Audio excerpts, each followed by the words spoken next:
What's going on, everybody? Welcome back to another episode of Real Junkies. I'm your host, Ferran, here again with my man Vito, and it has finally arrived. The season finale of the best TV show going right now. Argue with your mama, honestly. I'm not watching anything else, so I can't agree. I'm not either. So that's why in my head, this is the best shit out right now. Well, when I say I'm not watching anything else, I'm not watching anything else currently. Yeah, like that's actively airing. Yeah, that's what I'm saying. I can't think of anything actively airing that's getting more buzz than this, but we also live in our little nerd bubble, so who knows? But obviously, we're talking about Daredevil Born Again, the season finale that dropped last night. And man, I gotta give Marvel a slow clap for this one. This was a much needed win for the MCU, just in general.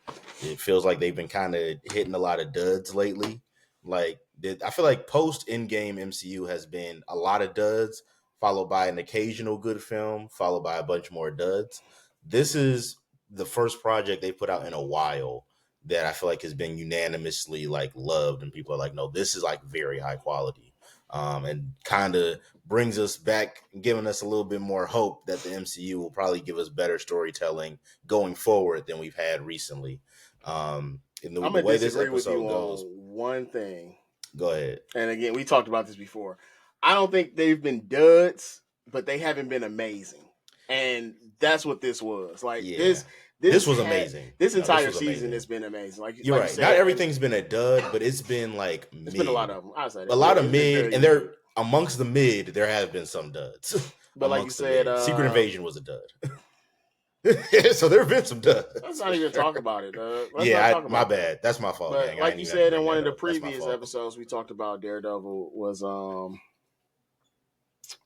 honest. I forgot that Daredevil was there until the last couple episodes. So like they've kept things happening, and even like the action has been lacking this season. But when the action does come.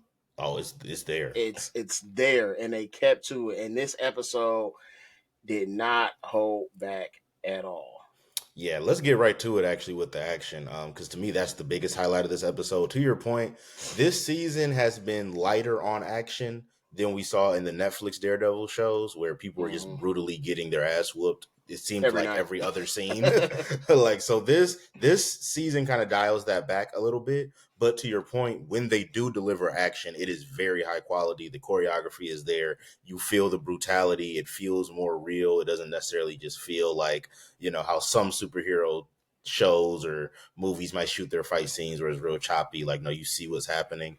So the fight scenes are very high quality when we get them. They're just a little more few and far between in this season than we're used to from this iteration of Daredevil.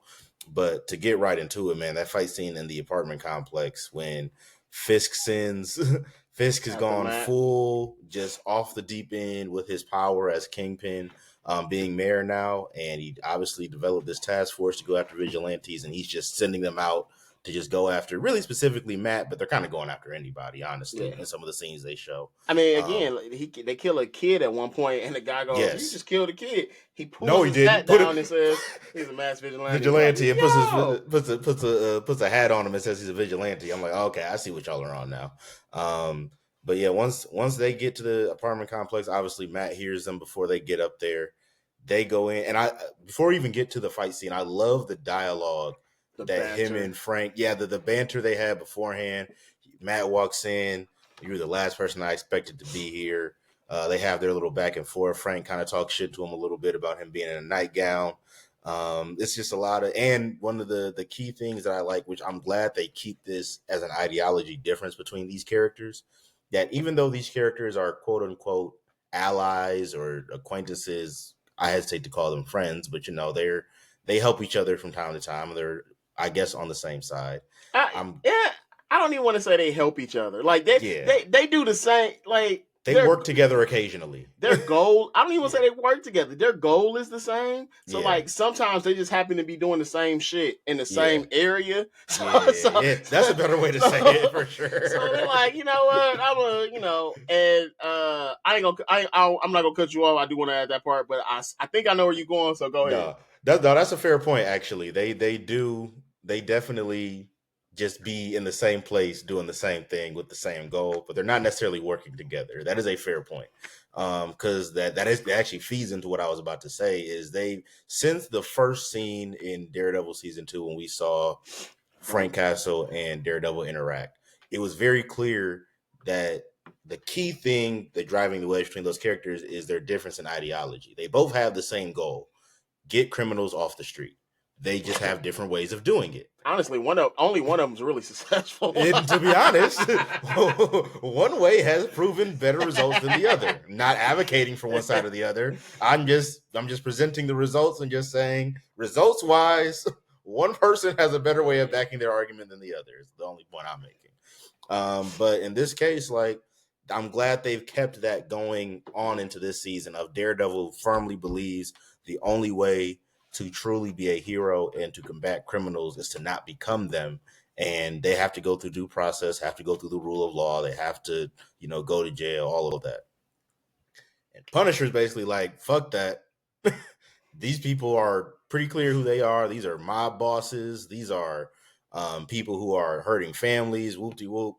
If I'm going to interact with, if they cross my path, I'm putting them down and they're not getting back up. And I want to touch on two things to that. One, even like you said, in this fight, again, I did not see this coming.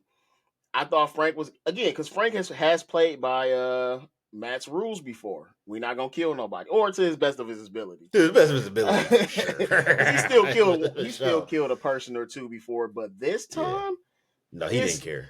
The shotgun to the back of that cop's head. I said, "Oh, this nigga's he's done. He does not care." Now, one, they're doing a bunch of illegal shit. We already know they've been killing people. Two, they are using his his symbol, as a calling card now. And the other point was, Matt, like I said, I say, they work around in the same area because even now, Punisher's coming to save Matt. He wants to get Matt out of the city, actually. Yeah. But they knew how that was gonna go. They knew Matt was gonna leave. And when they come, he tells them, like, "Hey, I know you seen them. They coming for us." And like you said, Matt heard them coming. And what did he do? "Hey, Frank, no killing." Frank, that was the first thing he said. Or he said, "I don't want your kind of help," basically. And Frank's like, "Well, it's the only kind of help you got. So Frank, you either accept me as I am and I'm about to kill these people, or you can go at this by yourself and get fucked up." And remember, Matt's coming off of a gunshot. So even during this fight, Frank's killing people. And so it's a lot of motherfuckers coming in here because Matt's fighting some people, knocking them out. Frank's killing them. Frank actively kills people that are knocked out. And when they find that bullet, he for sure did kill somebody that was just on the ground and not a threat anymore. Frank's right. Like, "Yo, we found your guy, the guy that killed Hector. That was that sergeant." And the point you wanted to say where, like, it's less action this season, but it feels more real. It feels more real because in the past seasons, not including the ones that Frank was in, people get beat up and then that's it. They're not they don't always necessarily go to jail. They get beat up and they leave. So they could probably be on the streets again. This season, again, even when people got beat up, when that Powell got beat up, you seen that he was beat up. You seen that, he was not in a good mood. The dude after the bank heist, my man's had a broken leg. Like, he was not not pulling punches. And then this last episode, Frank killed a bunch of niggas. He killed a bunch of niggas. And I think the funniest part about this scene was Frank was ready to kill dude to kill Hector. Matt told him no. What punishment? Kill somebody else. Yeah. Then a fucking grenade comes through the window and kills the nigga anyway. And honestly, you could see even before that, Matt himself had his own internal battle about almost killing him. Because Matt, he like looks at him and you can see it in his face what he wants to do. And they start showing the flashbacks of Foggy. They show the flashback of him hugging Hector right after the verdict that he was not guilty. And Punisher tries to push him. He's like, "Red, do it." That was my favorite part, honestly. Like, devil in your ear. Do it, Red. Do it. Like literally, like the devil on your shoulder, just telling you to do something that you know is against your own moral compass. And to your point, the grenade comes in, and honestly, if the grenade hadn't come in, I don't know 100% how Daredevil would have kept his composure, because it's almost like he was trying to convince himself to not do it. It's Yeah, not no, worth he it. 100% It's not worth was. it. It's not worth it. But you could tell deep down that's what he actually wanted to do. So it almost, the grenade almost kind of gave him an out to kind of get out of his own personal internal battle he was having in that moment. But I'm not totally sure that if that grenade never came along, that we wouldn't have seen Daredevil probably take things a little further than he was supposed to in his own within the rules he set up for himself, right? And then I was even definitely seeing some more broken bones for Buddy. yeah, at the very least, a hospital bill, if not, funeral services, one of the two. Yeah. And I'm really glad in this episode we got Karen back. I knew it was Karen when Daredevil walked in and he's like, I thought this wasn't your fight. And Frank was like, yeah, I got a phone call that changed my mind. It's like, okay, well, there's only one person who could call Frank Castle and call in a favor and he would do it, that we've seen. And that's I'm not going to lie. I did not know. I had no idea. I wasn't even thinking about that. But that brings me to our next topic. Punisher, Karen, smashing. And Matt knows it. And they sitting there and I'm like they talking and shit. You see Matt making faces, like he making his little weird faces he made, and I'm like, my nigga, let it go. And he brings it up to her. You think Karen's sleeping with Frank Castle? They fucked for sure. I don't know. They're not currently sleeping with each other because she's in San Diego, but and they got a thing. Even in season 2, they it was weird because Frank is legitimately a psychopath. Yes. So to the T. It was weird, because you were also helping represent him. It was. I'll say that theory is not totally crazy. I don't think that's the case, but having watched, like you said, season 2 of Daredevil, and if you watched the Netflix Punisher series, Karen's in that as well, and their relationship continues to kind of grow and build in that show as well. So it's not a far-fetched theory. I'll say that it's not a far-fetched theory at all. If the rest of y'all listen to that dialogue, you said it's clear. At least once. There's something there for sure. There's something to that relationship. I give you that. Sure. I give you that. At the least, there's something there. At the most, they smashed. At the most, yes, but at the bare minimum, there's something there. Absolutely, given all the context we have with their relationship. I will say it's not the type of smashing that Matt does, though. Matt smashes everything. You think so? Matt, I ain't gonna lie. Matt has a nice catalog now. Matt through all the women Matt didn't talk to. Matt got a little catalog now. You got Karen, you got Elektra, you got Heather. Yeah, I'm not saying he's smashing trash. I'm just saying Matt be smashing. Like, Matt. Yeah, Matt be going. So but Frank, Matt is good. Frank's a guy that Frank don't got time to be smashing. Frank want to kill. He's a psychopath. So different worlds. Yeah. So one is a legitimate lawyer who has a day job. The other one, his day job is killing people. Like when Frank likes her, he has a crush on her. Like he likes her. Like Frank would spend the rest of his life with her if that didn't take him away from killing niggas. But that's the thing. His first love is killing niggas. I don't think Frank Castle will ever love anything in this world more than killing people. I promise you. Currently, yes, because he lost his family. But post that, there's nothing in this world he's ever gonna love more. Yeah, Frank loved killing. Frank loved killing these niggas. Yes, he said it himself. He said it himself on the stand. I believe it was season 2 of Daredevil. And that's the thing that he did. Sure did. He's like, I love that shit, and I'd do it again. they tried to say he had PTSD. He said no. They tried to say because of his military history, he had PTSD, and he can claim insanity. He said, "Nah, fuck that. Yeah. I did that shit. I loved it, and I'd do it again. Now what?" So the one thing you can say about Frank is. Because I think during his season or his show, I think they made him believe he killed a cop or some shit before. But Frank goes through long he makes sure he's killing the right person, which is one of the things that he doesn't like about these cops. Is they're just killing anybody. They're just killing. They're taking the law into their own hands, and like you said, they're killing anybody, and they're doing illegal shit.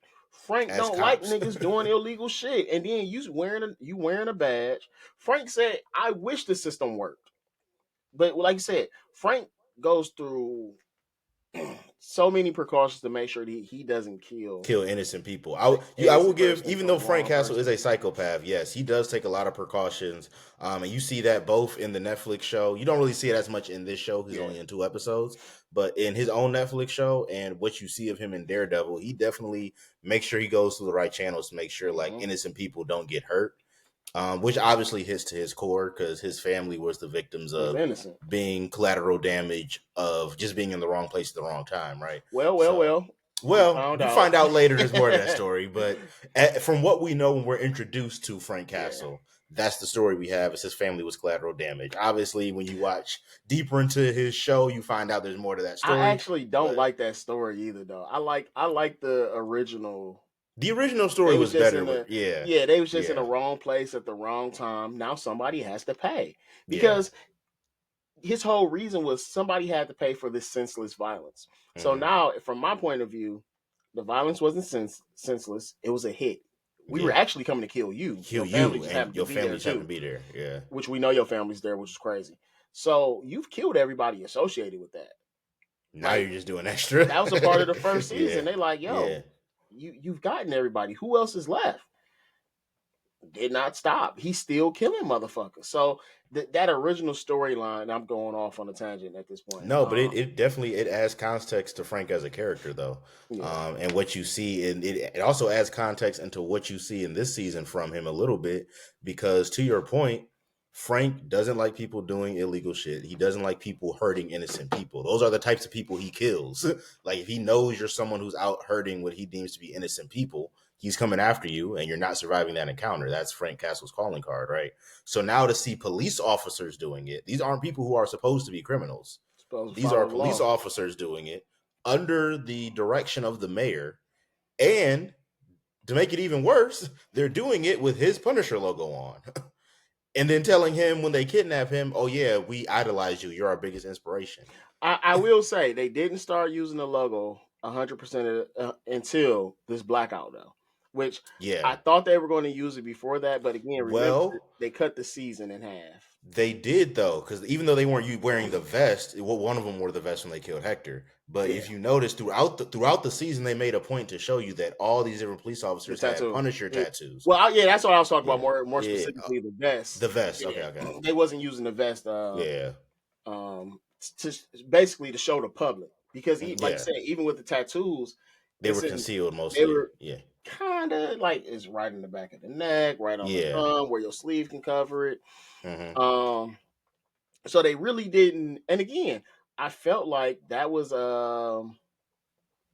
Fisk. I felt like that was Fisk part of Fisk's plan, because if they would have been using that shit, Frank would have been active already. Yeah, facts. Because he was pissed that they were using his logo. Yeah.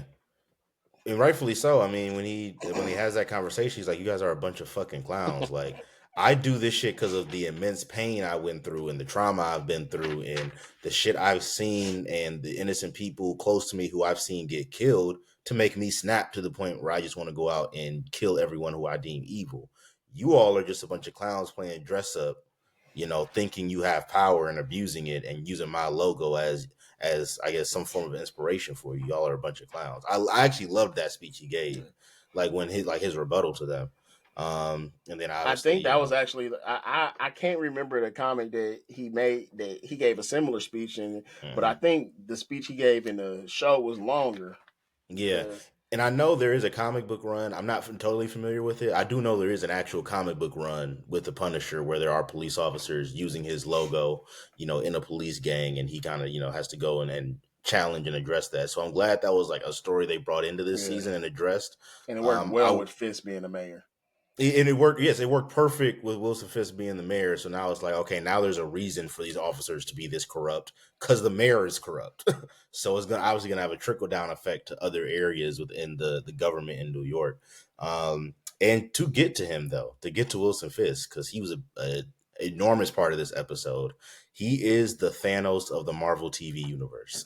And I will say, I love this episode because we've seen Matt, fall into being the Daredevil again, like fully. Mm-hmm. Yeah. Fisk was still on the, but they were doing it when Frank was captured by the cops and he's telling them like how much he don't fuck with them and he don't respect them and they some bitches. Fisk got the police commissioner who was betrayed by Sheila? Yeah. And I check my notes again. He ripped this nigga's head apart. He ripped chunks off this hit. One hand up here, one hand down here, and he didn't snap his neck. This man's face. His face ripped apart, and he did this. Fisk did this in front of the cops, with his bare hands. He had a cop, drive the police commissioner who did nothing illegal, who only wanted to report on the illegal shit he was seeing. Corruption, and this nigga killed him. And and to me, that just really showed that Fisk was back into, like I said, even during this episode, he was doing some shit. Like he was setting plays, like get the person from the power department on the line, get them here, get them, do this. And when he did that, though, like all the other shit he was doing was like shady. Like it was corrupt, but not that blatantly and it was shady. Corrupt. But he did this in a room full of cops, and again, the cops that he got with him, these aren't good cops. These are cops that they routinely beat the fuck out of niggas for no reason. They probably been stealing shit before. It's so much crazy shit that's going on with these niggas, man. So they just as dirty as him. And to your point, to build on that, if you remember the Daredevil Netflix shows, it was a storyline within that at one point that Fisk had a lot of the police officers in his pocket while he was just Kingpin. He wasn't anywhere near politics. And in the Daredevil, season? It was either season 1 or 2. It was all the seasons, but I think it was all the seasons actually. But I think season 1 was probably where they made a point of it. Like, no, he has the police in his pocket, right? Like, you can't trust every officer you encounter because some of them are working for him, and that's just while he's just regular Kingpin. Like I said, no connection to politics at all. So now you're the mayor. Some of those officers who were down with you before, now they have a legitimate reason to be. You're their boss. And it's crazy because, like I said, you see, again, some of the people that work for him, they already know Kingpin's back. They know. Like I said, the fact that you can get the power company to cut off power to the entire city and nobody's like, oh, let me go tweet this out. Let me go to the... Even once the power went back on. Again, which we still ain't see a lot of because that was the end of the episode. But I need this next season to drop next week. No, honestly, next Tuesday. Come on, season tomorrow. Tomorrow. No, season 2 can't get here fast enough at all. But I do love the way they progressed the story with Matt and Fisk in this show. Was masterful. And even you mentioned that Fisk kind of went full Kingpin in this episode. This, yes and no. This was the first episode where we saw him not care about the barrier between him being mayor and him being Kingpin. Okay, but he became Kingpin again a few episodes ago when he beat Adam within an inch of his life. That's when he became Kingpin again. Yeah, he was concealing it because I'm the mayor. I can't just openly be Kingpin. But this episode was where he said, fuck it. This is me. And this is how I'm about to run shit. You either with it or you not. And if you're not, he told people just might not hear from you ever again. He told Sheila, he said, get everybody that's not on board and send them home. Because I'm about to do some illegal shit. And honestly, that's when I should have knew she was a snake ass bitch. Nah, Sheila disappointed me, dog. I ain't gonna lie. Sheila really disappointed me because she, throughout the season, you could tell they were presenting her as like the moral compass of the administration, right? You got Daniel Blake, who's just the ultimate glazer. Whatever Fisk says goes. I'm never going to say no. The Fisk gobbler, whatever you want to call him, whatever Wilson Fisk says, I'm doing it, and I'm not asking any questions. That was Daniel Blake. Sheila was more like, so sir, here's a better way to probably go about doing that. Not necessarily anything wrong with that goal, but I just think your way of going about it is problematic, if not totally illegal. So that's how they set her up throughout the entire season. So when you get to this point where the police commissioner is like, you see what's going on, you see what's happening, you clearly see the blatant corruption he's about to try to, push forth.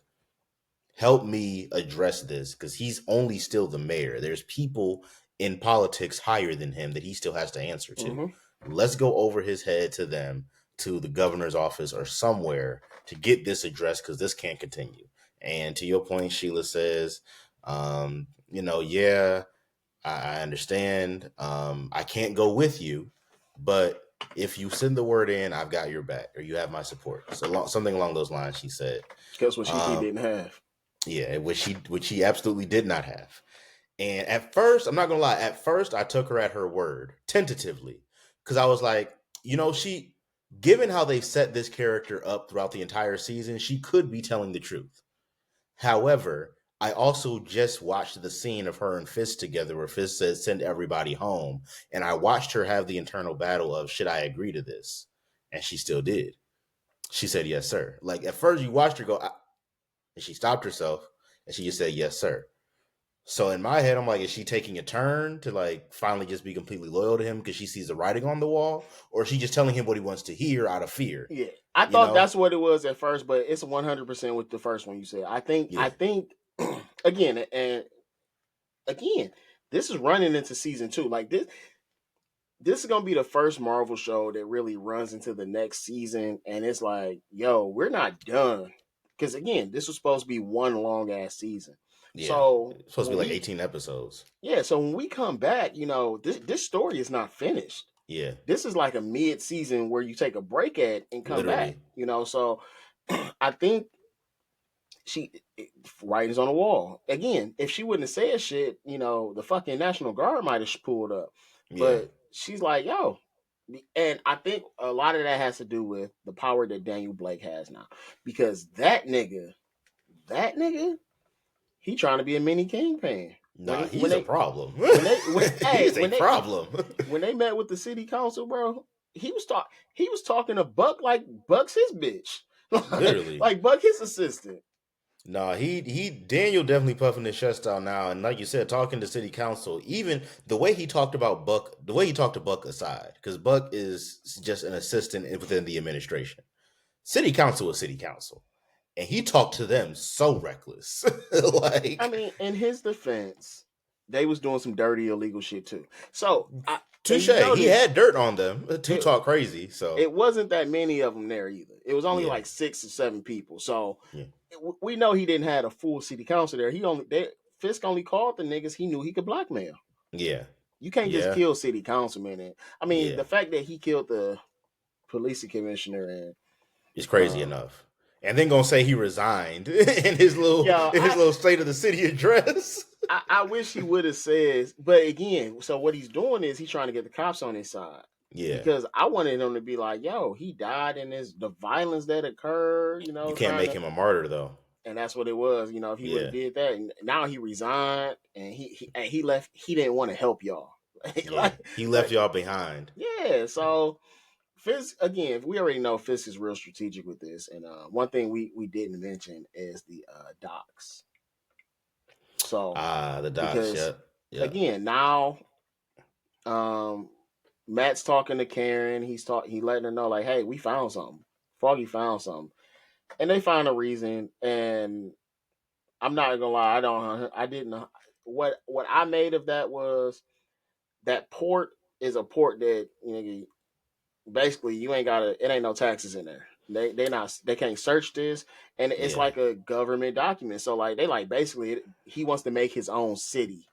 Yeah, essentially like it if I'm kind of understanding exactly what they were setting up there, basically Foggy was representing somebody, a thief, someone in a case related to that port, and he was trying to get the case dismissed on the grounds that the port exists outside of U.S. and New York jurisdiction. Is on the water somewhere, and it borders somewhere. And basically, I don't remember all the legal jargon, but essentially, like the gist is anything that happens on this port is technically, by definition, outside of New York and U.S. jurisdiction. Yeah. and that he was trying to get his defendant's case thrown out on that grounds. Problem is, the Fisk are relying on the fact that no one's aware of the fact that the things that happen at this port happen outside of U.S. and New York jurisdictions. So they can do all their legal shit in secret. They're banking on people not really shining a light on the things happening at this port. And Foggy trying to throw this case out would have shined a light on that. Yeah. Hence why Vanessa needed to have Foggy and his defendant killed. So, when they make that discovery, when Karen and Daredevil make that discovery, they're essentially finding out like this, the reason why we've seen Wilson Fisk be so, heavy on getting things going with this port now that he's mayor, and why he's made that one of his biggest campaigns as mayor, is because essentially anything he does there is essentially outside of the jurisdiction of New York, and more importantly, the United States of America. Nobody so can he come can just do whatever he wants there, technically, and can't face, legal repercussions, legal prosecution from his home state or country. And since you mentioned Vanessa, I want to go to the opening scene. Where so in the opening scene, she's meeting with Poindexter, Bullseye. Yeah, with Bullseye. And again, at this point, this is after season 3. He's like, "Fuck it, I'm cooked. I did all that shit y'all said I did." But again, remember, it was so much corruption that was going on. With season 3, so Fisk got let go on a technicality, and she's telling Poindexter like, "Hey, I can get you off on this technicality," and you can see him in it. Like they got him on medication, keeping him docile, so he's not using his fucking powers in there and all that good shit. And he's like, "Nah, I don't want nothing to do with it, this and this," and he ends up signing it. And that's the same week that fucking Foggy dies. Mm-hmm. So no, that good point. I'm glad you brought that back up, because one thing about this season that I'm glad we dove into is Vanessa is just as ruthless as Kingpin is. I feel like that's not something. I feel like in the Netflix shows she was presented more so as like a docile accomplice. Yeah, like she's with Kingpin and she's not necessarily opposed to the things he does, but she herself is not going to go and get her hands dirty. Right, I feel like this season showed like no, Vanessa's with the shits now. She's pulling the strings. Like she's not just like, yeah, baby, let's. I'm glad you said something when we started this, and you said Kingpin is the Thanos of the Marvel TV shows. He is, to me. He is. I'll say currently, because before it was the Hand, because the Hand was pulling the strings and everything. I'm glad I'm glad they did that though, but. That's fair, Thanos, but I think he's the constant, though. Fisk is the constant. But get to your point. But Thanos in the comics, his whole thing is everything he do is for death. He's trying to wipe up death. And what King being doing? Everything he's doing is for his girl. Everything's for Vanessa. Yeah. Even the Kingpin from Into the Spider-Verse. Yeah. All of that happened because he was trying to get Vanessa back. He was trying to get Vanessa back. She died or whatever, some shit, So I feel like I don't know if they're doing that to do it on purpose, but it's fucking hilarious to me. And it's a good comparison to make. I thought about it as I was watching it last night, or what's today, Wednesday? Yeah, as I watched it last night, I'm like, yo, this nigga really is Thanos. And again, like you said, Thanos' whole thing is Thanos pulls the strings, or in the MCU. But then Thanos also has hands. and that's what you see of Kingpin. Kingpin has an abnormal amount of strength for a regular person. He ripped a nigga's head apart, dog. Yeah, the thing with Kingpin, and I get it, in the comics, he's supposed to have an enormous amount of strength, right? Yeah. And they obviously bring that into the show, and I'm glad they do.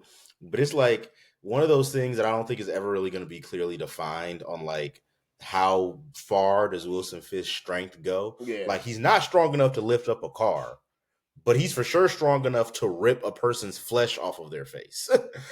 I don't know on the strength spectrum where I should put it. Bro, that wasn't even just flesh, bro. He ripped some bone. It was because it was chunks of that nigga. No, yeah, it was some bone was included in that. You could see into that nigga's head, into his mouth.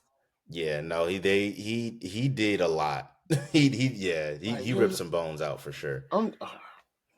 Yeah, we don't. Yeah, because that scene was a Mortal Kombat fatality ass death for Yo, sure. that shit was wild. Like my Bro, nigga. I had to like pause the scene. I'm like, what the fuck did he just do to him? I was like, am I tripping, bro?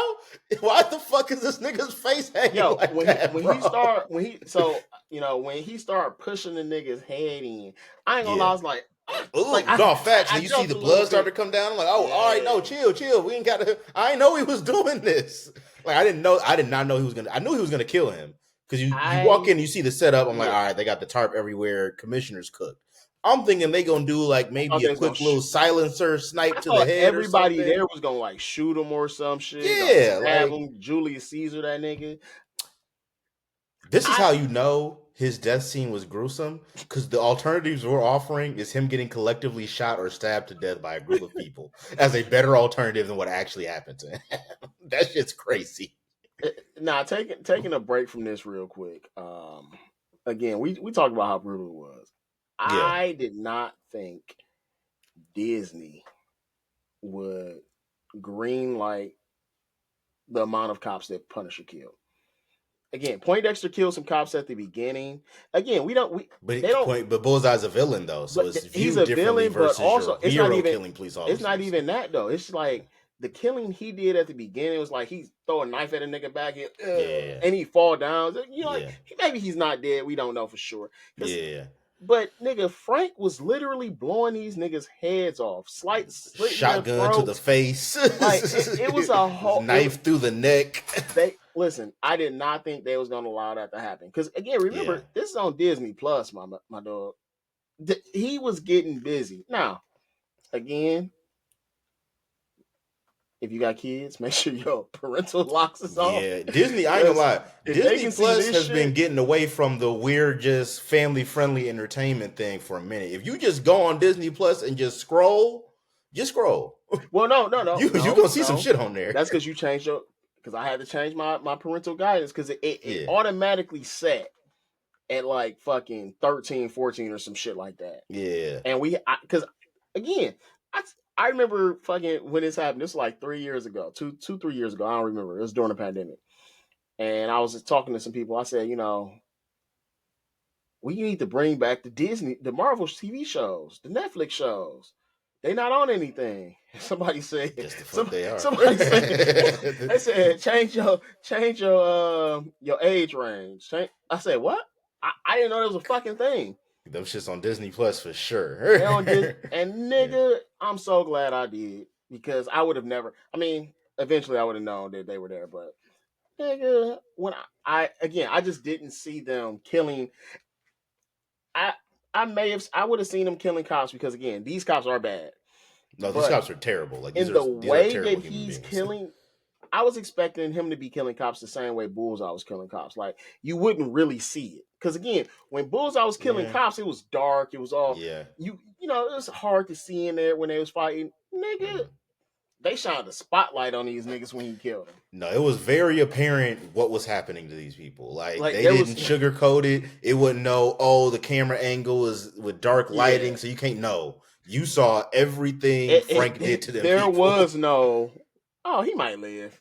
Nah, that motherfucker dead. No trips to the hospital, nigga. Nothing. No, they're cooked. Over with. Honestly, that was weirdly enough. That was my favorite scene of this episode. Was when Frank went to the port. Okay. Because to me, I have been waiting kind of all season to see Punisher be his Punisher. Confrontation with them. Yeah, and that was a story that we brought up. Like that was a story that was kind of lingering from the start once we realized what the police in this show were doing and that they were using Punisher's symbol. Frank's not gonna be happy about that. And I was like, yo, when Punisher finds out that there's corrupt police officers using his symbol as like a sign of inspiration for them, he's going to get pissed. So to finally see that come to a head and the way it did with that scene of just the straight brutality that you're used to seeing from Punisher from the original Netflix shows, that was really what I had been waiting for a while from this season. That was my favorite scene from that whole final episode. So now that we say that, you know what I'm thinking about? What? Because we seen Powell before we seen any other dirty cops. Yeah, he was the first one we saw. Honestly. When he set up that task force, Powell was there, but that sergeant was also there. and he knew about that sergeant. Like he knew things about that sergeant, right? Yeah. That sergeant had already killed Hector with the Punisher embroidery on his bullet on his shell casing, and he was already wearing the skull vest. This is way before the task force was established. Oh yeah, facts. Well, but that gang, you got to keep in mind though, that police gang was a thing before the task force. Because even that's why the commissioner was like, when Fisk was thinking about putting the task force together, the commissioner was like, "This is every bad apple we have." He knew they were bad apples because they were already in a gang and operating like a gang. When they're first introduced, the scene you're talking about with Powell, when Hector goes down there and he sees them just beating the shit out of this witness, and he's like, "Yo, stop!" He goes in, confronts them. One of them gets killed. Like, you see the police response after that. They're all like, "We're banding together to defend our dude, and I don't care how many innocent people we got to intimidate. If we have to go to this witness's house ourselves and kill him, we'll do it. If we got to kill his blind lawyer, we'll do it." Like, they were, you know what I'm saying? Like, they were very corrupt before Wilson Fisk ever came into the picture. And you know what? It's crazy because now I'm thinking about it, man. Powell, when Matt confronted Powell about killing Hector, he's like, "Yo, I know you had something to do with this. I know you did this." And he's listening to his heartbeat. He's like, "Yo, my grandpa, my great granddaddy was a cop. My granddaddy was a cop. My daddy was a cop. My got 3 brothers that's a cop. 2 uncles a cop. He's like, I follow the law."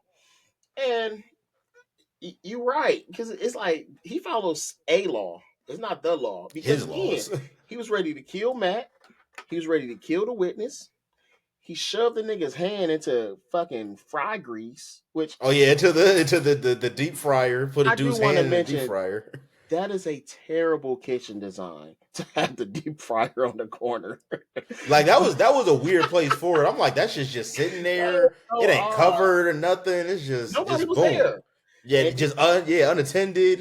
Like, what the fuck? And then you keep moving, and you're looking at the end, like they are doing a lot of illegal shit. Like, I was expecting them to be like just really hard on niggas, which they were doing. They was fucking niggas up, but we don't see that. They talk about it. They reference it like your task force when they were talking with Fisk. Like, your task force is out there just brutalizing people and just stripping them of any civil right they're supposed to have under the Constitution. But you're right, we don't really see it. The only real scene where we see it is the deep fryer scene, and then the scene where the officer just kind of shoots that kid, and then tries to say like, "Oh, well, he was a vigilante," and puts his hat on him or whatever. So I mean, you're right, you don't see it, but you see the cops in this show do enough dirty shit to where you get the point. Yeah. Like, I don't really need to see them going out and just beating up random civilians. Like, I kind of get the point with what I've already seen them do. Like, they were about to shoot and kill a blind dude. And at that point, they don't have the context that he's Daredevil. They don't you know what I'm saying? They have no clue this is Daredevil. For all they know, this is just a regular blind dude. And they were about to kill him and not bat an eye about it. In this season, they don't know that he's Daredevil. No, by the end, they know he's Daredevil because Fisk sends them after him. He sends them after them, but as part of the vigilante task, but they're the vigilante task force. They don't know who the fuck he is. They just going to kill this nigga. Because Karen said, they didn't send him after Daredevil. They sent him after Matt Murdock. Oh, okay. Well, that's fair. So that's what I'm like. They was gonna kill this nigga again. Yeah, again. They threw a fucking grenade into this nigga's house. They shouldn't even have grenades. Yeah, well, I don't know, bro. When they said grenade, I'm like, where the fuck? City cops got grenades now? When does that happen? Where's grenade come from? Listen, I'm done with this episode. It was fucking amazing. The season was amazing. I want to talk about our thoughts on this next season. So, yeah, brief. I'll give brief predictions. Whatever you got for the rest of this season, man. Brief predictions for season 2, and then I'll give my rating. For season 2, I'm hoping for a few things. I'm so happy that season 1 ended with Wilson Fisk winning, because I'm really glad that happened, because Wilson Fisk is a character that he's such a powerful villain and such a great villain. You can't have him lose to Daredevil every time. He has to get the upper hand at some point. So I'm glad it ended with him winning. I see the plan Daredevil's initiating. If I'm going to round up all the good people in the city who still have a strong moral compass, and we're going to stand up to Fisk. Cool. What he has is not enough. I'm gonna just say that right now. If that little ragtag group we saw at the end of the episode, that ain't gonna do it. Oh yeah, no. So that I'm was hoping, not the army. Yeah, that was when he said we need an army, and I saw the army. I'm like, nigga, you still need an army because that's not gonna do it. So I'm hoping we see at least references to the Defenders, cameos, maybe. I'm not saying Luke Cage, Jessica Jones, or Iron Fist have to be strong like presences in the show, but I would like to see them be a little bit more integrated into this new world of the Marvel TV Netflix iteration that we have now. A. B, I would like to see more Punisher, which I'm hoping we're going to get. So we gotta. He escaped at the end. We gotta. Yeah, and bro, he escaped at the end. So the first episode got to open up with him just blowing somebody's head off, dog. That's really I want season 2 to open with him escaping from the lair Fisk has him in, and all the people he had to kill to do it. To get out. That's all I want to see, honestly. But I would say those two at least, more integration of the other Defenders characters, more Punisher, and I would like to see like what New York looks like under an unapologetically Kingpin Wilson Fisk. Because throughout the season, we saw him attempting to actually try to be some form of a mayor and not be Kingpin. Now he's unapologetically Kingpin. So what's the effect on the city itself like with a fully Kingpinned out mayor now? And again, he gave these niggas a curfew of 8 p.m. 8 p.m. and initiated martial law. Like this for everybody, not the kids. Yeah.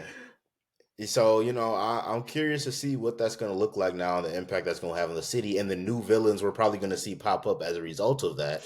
And speaking of new villains, even though you referenced the Hand and said you kind of didn't like that arc or like that they did at that arc, to me, Daredevil season 2, the version of the Hand we got in that, if we could get that version of the Hand going forward, I would like to see more of the Hand because they are an important Daredevil villain.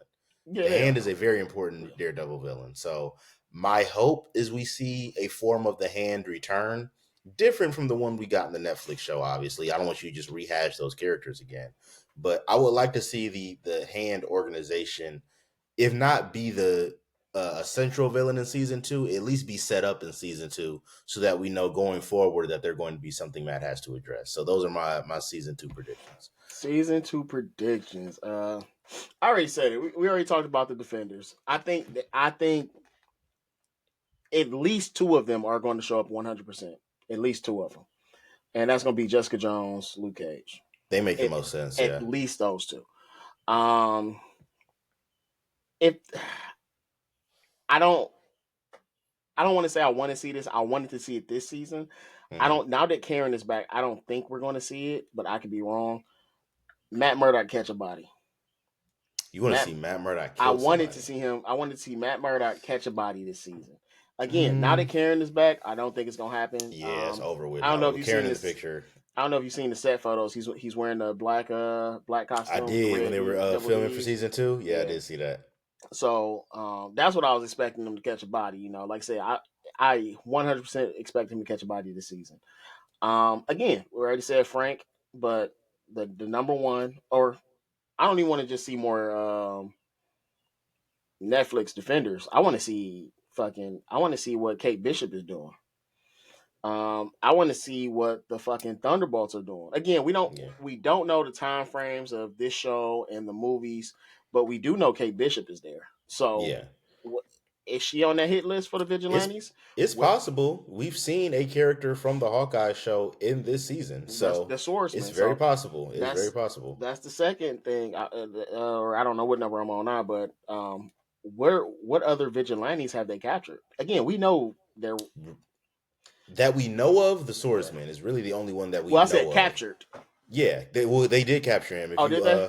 Yeah, when it was a very brief shot, but remember when Fisk and Vanessa were walking through their little makeshift prison they have now? He was one of the first people they showed, and then obviously Frank Castle was the last one. I'm gonna have to go. I wasn't paying that much attention. I was just thinking it's just anybody that wanted to stand against him politically. But essentially, yes, they were in there too. It wasn't just vigilantes; it was his political opponents who were in there too. But I remember the swordsman was one of the first people they showed, and then Frank Castle was the last one. So, what other characters are we gonna have from even just the Marvel shows? Period. And then, you know the last thing I want to see. I want to see fucking Spider-Man. I'm with you 100%. I just don't think they're gonna do it. But I'm with you though. Before, when it was on Netflix, hey, these are not a part of the MCU. This is a part of the MCU now. Fully, 100%. Fully a part of the MCU now. So now you have Wilson Fisk. One, he cut the fucking power to the entire city at night. Spider-Man's not letting that shit slide. He's going out to help, right? Mm-hmm. Spider-Man is a masked vigilante. Well, they know who Spider-Man is too. Nope. They don't fucking know who Spider-Man is no more. They sure don't. They have no clue who that young man is. So Spider-Man is a masked vigilante, and Spider-Man is not going to sit by and watch them beat the fuck out of people senselessly.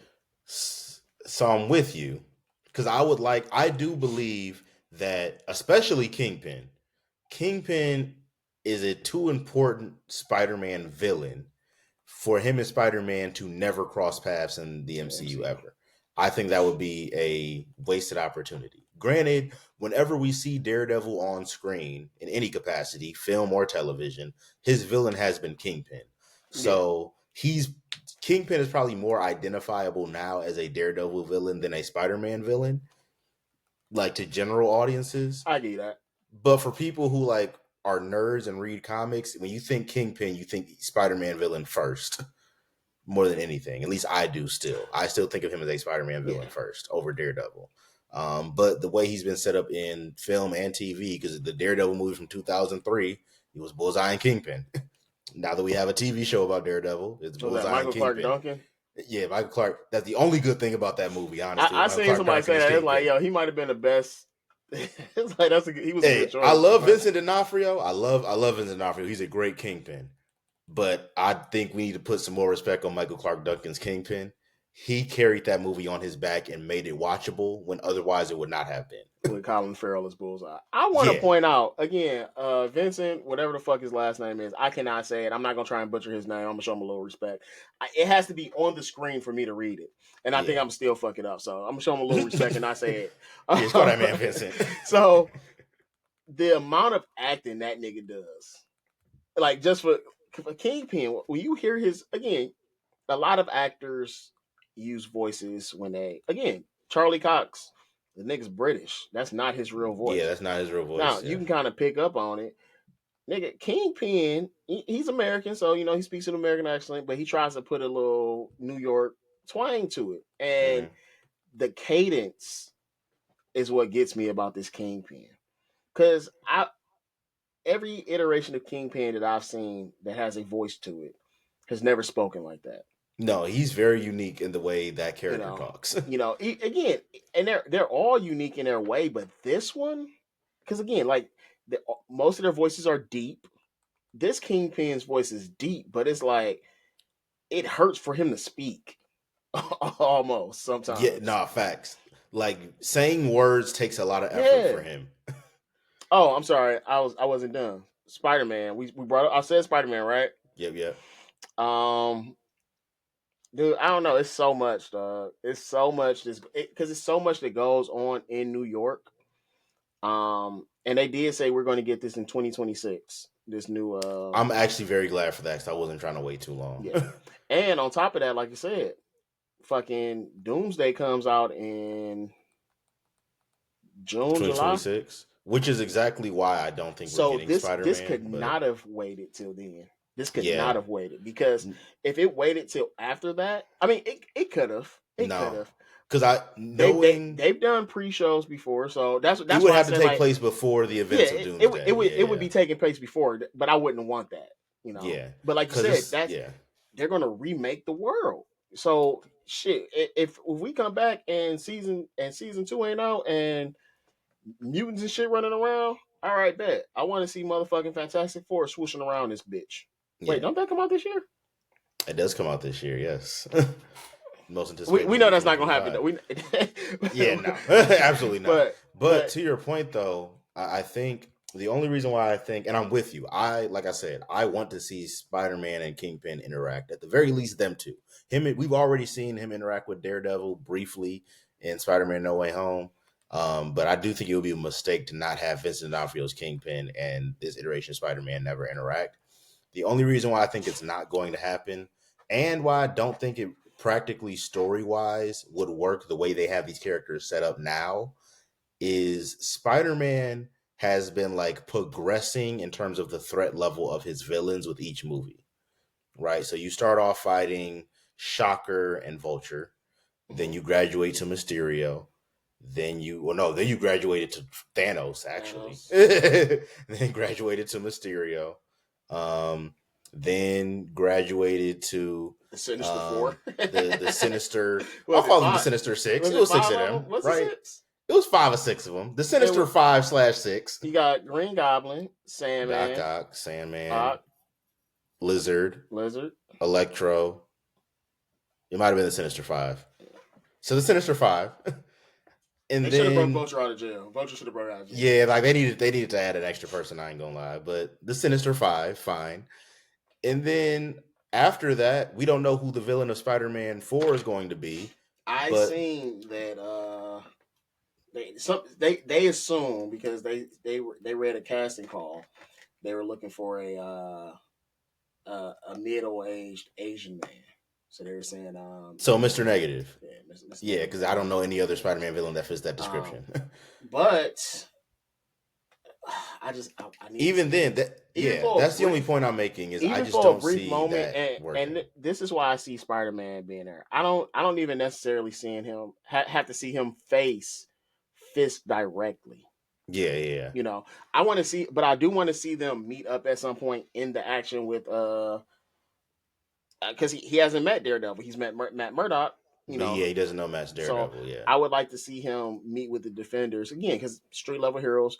But also, you know, like I said, it's a lot going. It's about to be a lot going on in the city. Spider-Man is not going to take a backseat to this. And like you said, the events of Spider-Man might even take place during all this shit. We don't know. Again, we don't know yet. It's so much. We don't know yet. Everything we be saying is shit that goes on in these regular conversations. Us guessing shit because we don't know. Speculation. That's all it is. Speculation. I want to see Spider-Man at some point with the Defenders. I want to see him. Yeah. I don't even want to care about all the Defenders. You know what? Yes, I do. Mainly Daredevil. Daredevil is the main one he needs to interact with. Yeah. I would love to see him with Jessica Jones. I think it can. Once again, I'm agreeing with you. I would like to see Spider-Man interact with those characters because he has comic ties to these characters, right? The only thing is just strictly thinking from an MCU lens. How do you take a character who's fought Thanos and fought the Sinister Five and then put him in a world with street? Because Spider-Man, even though Spider-Man is technically a street level hero, that's not how the MCU has presented him. He's an Avenger as far as the MCU has presented him, right? And yes, he's an Avenger in the comics too. His main story, yes, but you got to remember when his movies are opening up and he's just doing regular shit. Yeah, he's helping.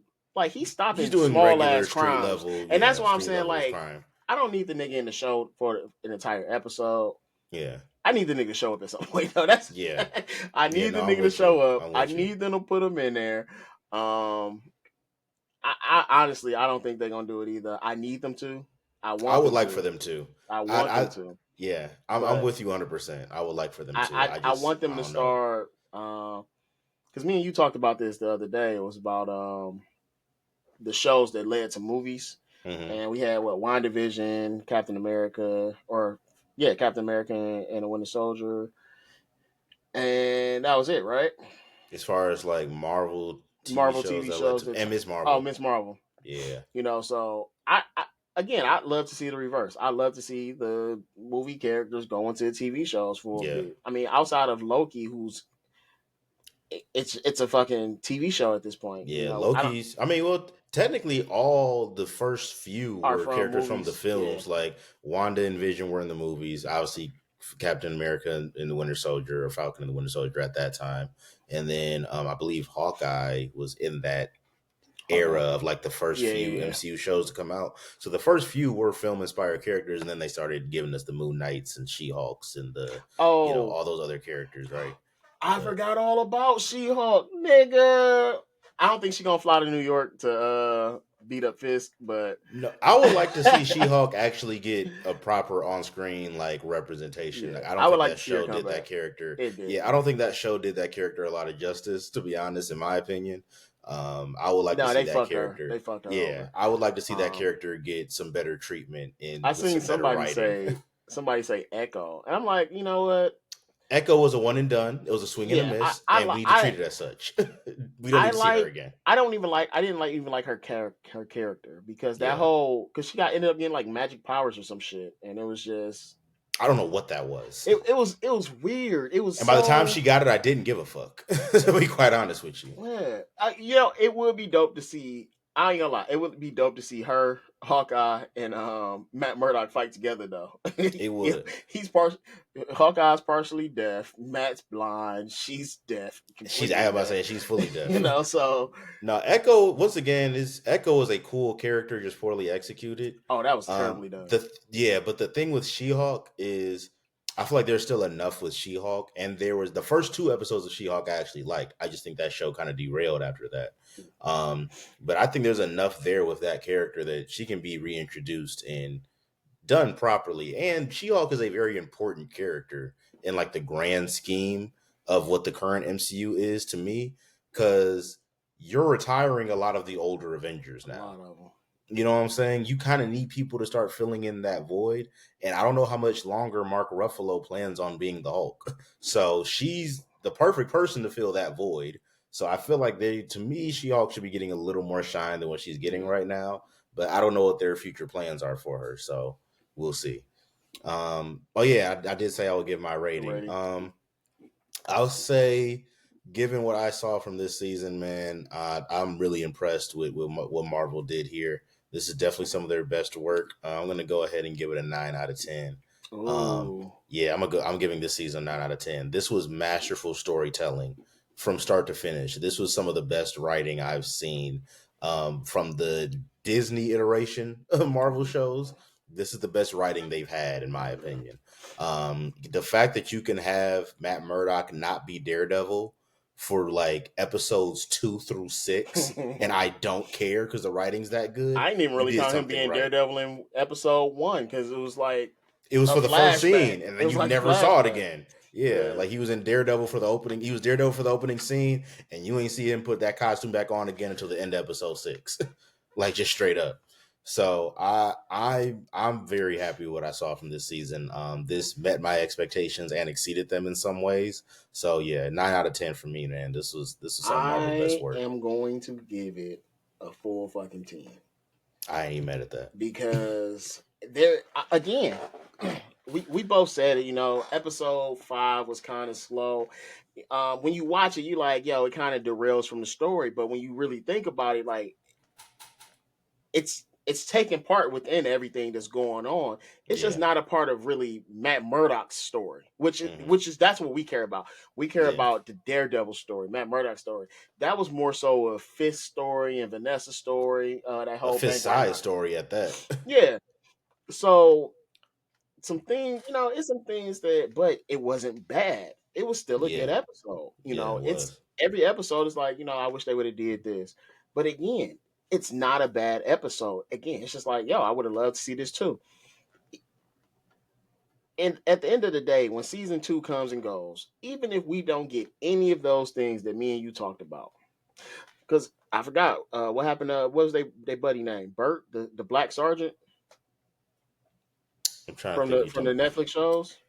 Oh dang! I forgot about Buddy. I totally forgot about him. I don't know where he at. Is he going to be one of the people to show up? Because in that what happened to him? I totally forgot about him, bro. I gotta go back and rewatch that Netflix show again, bro. I totally forgot about that. I told you I'm watching through all the old Netflix shows. I so definitely. He was like one of the few. He was the one that put them hip. That like, hey, not all my colleagues are on the up and up. Yeah. Some of them are working for. He was the one that put them hip. Yeah, I remember because everybody in that room was cops. So yeah, he was the one that told Matt and Foggy like, no, some of these officers are working for Kingpin. Yeah, is he gonna be higher than a sergeant at this point? But at the end, like I said, at the end of the day, if none of this stuff that we want to see comes to fruition on this next season, if they do this next season as good as they did this season, I'm gonna give it a 10 as well. Because again, just because I want to see it, I want to see it, but shit, it's still a 10. Yeah, I can't go higher than a 10. So only way I'll drop it under a 10 is if they put these people in place and they don't do anything with them, like the swordsman. If we see if we don't see the swordsman doing something, if he's not fighting some niggas with the defenders or at least a part of their plan, I'm gonna drop it. If we don't see the White Panther or White Tiger, Hector's niece in that next I 100% think that's gonna happen. Yeah, I do too. But if we don't, if they fumble it, they fuck it up, I'm gonna be pissed. Now, what gives me hope about that one is because she's still a teenager, and I hope that again, are they gonna do it? We don't know. Is she gonna join Kamala's Young Avengers? I can see that happening too, but that's is Kamala Khan gonna be involved in this shit? Because again, they mentioned her like 5 times in that damn episode. And she's in Jersey, right across the fucking Jersey City, right across the river, or wherever it is. She be in New York. So yeah, you feel me? So the only way that I would give this a lower score is if they put these people in here and fuck it up.